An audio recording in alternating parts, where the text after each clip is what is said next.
Alright, this is the backyard. We're going to replace 3 of these guys. These are mums. And that one's good. And these, let me check to see what they are. It looks like there's 4.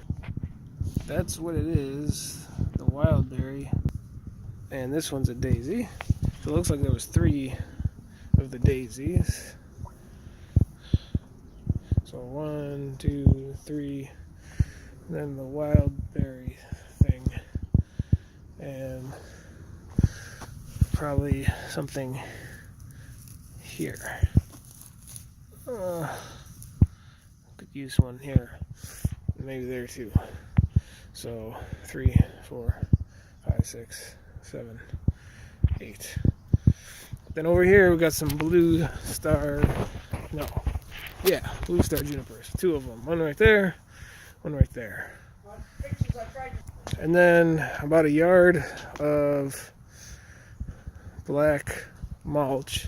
Just there's tons of spots where you can see weedberry fabric everywhere.